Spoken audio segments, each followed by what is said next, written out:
Those American values, in some sense, bring me also to the floor today to talk about the DREAM Act. And a young generation of people in our communities in Connecticut and across the country who would benefit from this important legislation. Our immigration system right now is broken and is in dire need of comprehensive reform. Any comprehensive immigration reform legislation must include the DREAM Act. And I believe that the DREAM Act is worthy of adoption without that comprehensive overarching reform. Because these young Americans in our communities deserve the opportunity to earn their citizenship by contributing to our nation. And that is exactly the opportunity that the DREAM Act seeks to afford them. Over this last recess, I was pleased to talk to many of those dreamers, and I was particularly proud to talk to them about the work that a number of us are doing here to try to achieve and make possible this legislation that would enable and empower them to contribute further. And I am grateful to Senator Durbin and others who have championed this measure at the federal level, much as I have done in the state of Connecticut as Attorney General and a state official. I was proud also to talk about the Department of Homeland Security Deferred Action for Childhood Arrivals policy. This new policy took effect on August 15th when DHS started to accept applications for deferred action. Under the deferred action for childhood arrivals, dreamers will have a temporary reprieve, and I emphasize temporary reprieve from deportation. This policy step is a good one. It's in the right direction, but it affords only a temporary reprieve. The DREAM Act would afford a permanent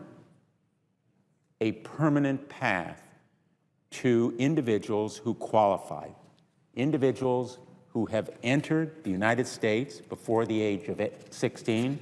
They have been brought here by parents who may be undocumented, but young children, many of them much younger than 16, most of them, in fact, younger than 5 or 6 years old, and who have been present in the United States for at least 5 consecutive years prior to enactment of the bill, are here through no fault or action of their own, but who want to be here permanently and contribute and give back.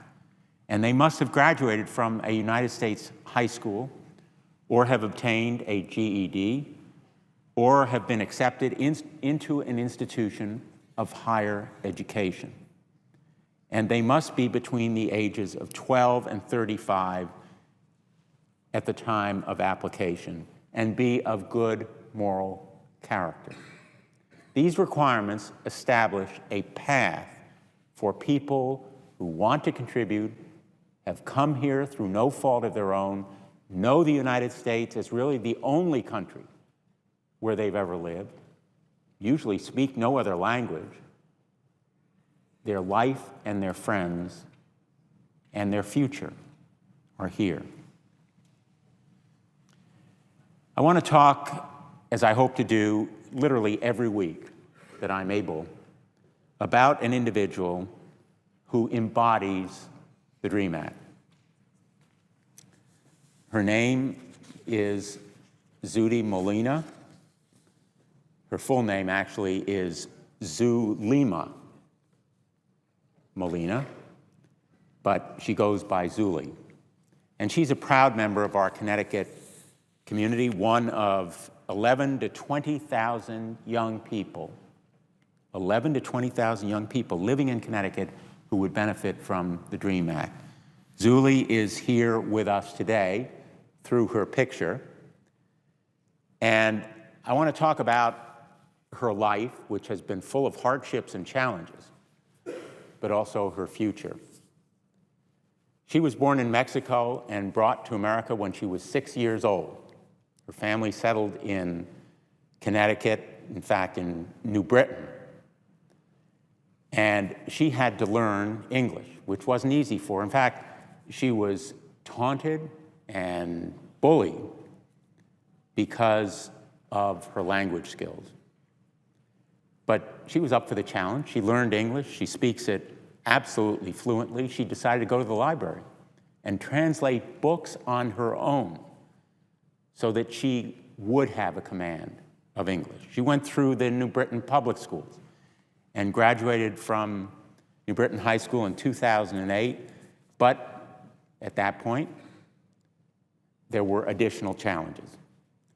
Julie wanted to stay in Connecticut and perhaps attend 2 years of community college before going to a 4-year institution. But she wasn't eligible at that point for in-state tuition. And the option of staying in Connecticut was simply too expensive. What did she do?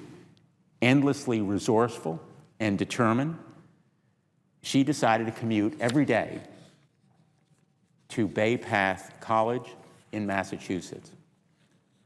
And there she worked in many leadership positions outside of the classroom. She was president of Rotaract, which is Rotary Youth Service Club for young people. She was vice president of the Bay Path Christian Fellowship. She was co-captain of the cross-country team. And she graduated with a bachelor's degree in biology, becoming the first college graduate in her family. And she felt discouraged even after graduation because she knew she couldn't apply for many jobs that required documentation. And she decided to pursue further education, a master's degree from Bay Path College in occupational therapy. And she understands now life will not be easy, but her goals of working for a hospital's feeding program and pursuing an MD are realistic. And she hopes that she can pursue that profession so she can work for nonprofits that help families with low incomes, not altogether different from the one where she grew up. It has taken many years for Julie to accept and thank her mother for sending her to America. And she would be upset, more than upset, if the land of her life, the land that she loves, America, refuses to give her the opportunity to stay here. She has that opportunity temporarily with the Deferred Action for Childhood Arrivals program. It's an administrative program. It could be ended with a new administration. It could be ended by any administration virtually overnight. She's applied for deferred action, and she's undergoing the process, but she deserves more than a temporary reprieve, and that is why I stand here, urging my colleagues to enable Julie to come out of the shadows, to seek a career that will enable her to contribute mightily and monumentally to all of us as a doctor, and to raise a family of her own here as proud United States citizens. To these young people who identify as Americans and who were brought to this nation at young ages, as children or infants, and who are here through no fault of their own, I urge my colleagues to offer one of the greatest gifts, one of the greatest privileges that anyone can have, which is United States citizenship, so that we can say to the dreamers, on some day soon, my fellow Americans.